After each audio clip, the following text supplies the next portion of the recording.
Hey guys, and welcome back to my channel. It's Nick Kalos here. Today I'm going to be talking about how to get the GI Bill to pay for your real estate license. So first you have to actually get your real estate license, and pretty much then they reimburse you.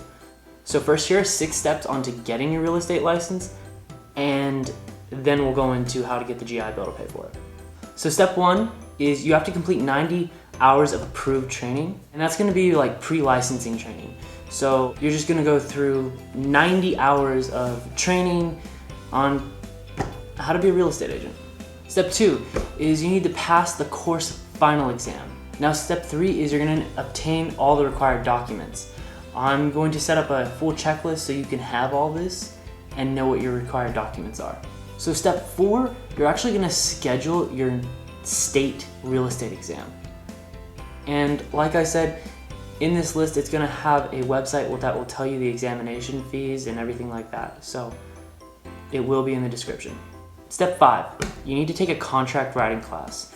The contract writing class is going to be 6 hours, and you have to do it prior to your license application. Step 6 is you need to apply for your license.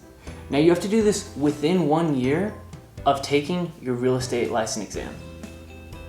Now, there are going to be a few variations between state to state, so make sure you do the research of what your state requires. Now we're going to get to the part where the GI Bill pays for your real estate license. First of all, you need to make sure you're eligible to receive the GI Bill. You had a bunch of paperwork that you had to do to make sure that your GI Bill was ready to go.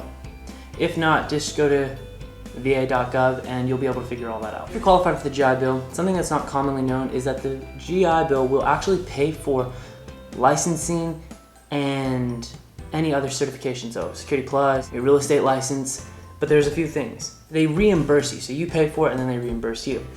They'll reimburse up to $2,000 per test, pass or fail. So if you fail it and you want to come back, they'll still reimburse you for the failure.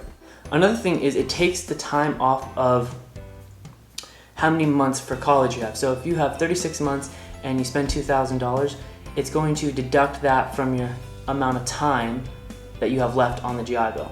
This will apply every time you take a test or a certification. Thing to note that this only applies for taking the test. If there's any fees that come from the state, they won't cover that. This is only for the test. Still, it's awesome. In the description, there's going to be a link so that you can download the 6 steps on how to get your real estate license. This is personally going to have what it takes for me to get in my state, but a lot of the states are very similar. So there will also be links leading you to websites that can help you find what state requirements you have to follow. As for the VA, just go to va.gov and see if you're eligible for it. And yeah. So thanks for watching this video, guys, and I hope this helped you. It surely helped me and a few of my friends. I'm not personally going to use my real estate license every day and to follow a career, but it's just something I've always wanted to have, so I'm doing it. I hope this helps you guys out, and please like, share, and subscribe. The bell notification, as you know, I don't really know which way it's going to be, so click it if you want. Thanks, and I hope you have a great day. Bye.